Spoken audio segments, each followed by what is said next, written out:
जी नाज़रीन, लिए चलते हैं आपको दिलचस्प अजीब खबरों की दुनिया में और आपको बताएं कि एक शानदार शो के दौरान मॉडल्स ने ऐसे हील्स नुमा सैंडल्स पहनकर रैंप वॉक की जिनमें पाँव का निचला हिस्सा मुकम्मल तौर पर नुमाया था, जबकि सिर्फ टखने के गिर्द एक बारीक पट्टी मौजूद थी।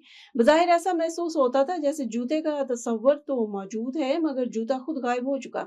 इन मुनफरिद सैंडल्स की कीमत तकरीबन 1500 अमरीकी डॉलर, पाकिस्तानी करेंसी में लगभग 4,18,000 रुपए बताई जा रही है, जिस पर सार्फिन की जानिब से मिला जुला रद्द-ए-अमल सामने आया। कुछ अफराद ने इसे गैर जरूरी और नाकाबिले इस्तेमाल करार दिया, जबकि दीगर ने इसे जदीद फैशन में एक जुर्रतमंदाना और तख्लीकी कदम कहा।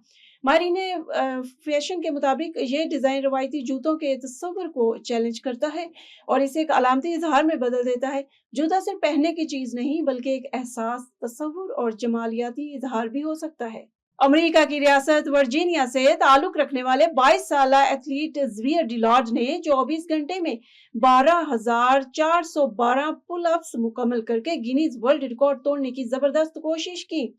ज़वियर डिलॉर्ड ने हफ्ते की सुबह 10 बजे इस रिकॉर्ड की मुहिम का आगाज किया और इतवार को इसी वक्त अपनी ये मुसलसल 24 घंटे की मेहनत मुकम्मल की। मौजूदा रिकॉर्ड जो मेक्सिको के इज़ीके तापाता ने जनवरी में 12,445 पुलअप्स के साथ कायम किया था, को डिलार्ड ने 67 पुलअप्स के फर्क से पीछे छोड़ दिया। डिलार्ड के मुताबिक उसने 3 साल पहले अपने एक दोस्त से बेहतर कारकर्दगी दिखाने के लिए पुलअप्स पर संजीदगी से काम शुरू किया, जबकि आलमी रिकॉर्ड के लिए बाकायदा तैयारी 2 साल कबल शुरू की।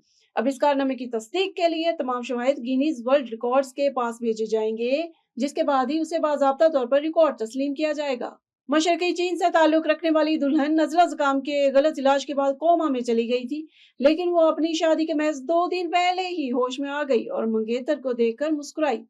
सूबा शांडोंग के जहर तैयान से ताल्लुक रखने वाली 24 साल वांग रान मंगेतर जोंग जीजुई के साथ 6 साल से रिश्ते में थी और 25 अप्रैल को होने वाली शादी की तैयारियां उन्होंने जोशो खरोश से की थी। शादी के लिए होटल का इंतखाब भी कर लिया, तहम नज़ला ज़ुकाम के इलाज से उनकी जिंदगी हमेशा के लिए बदल गई।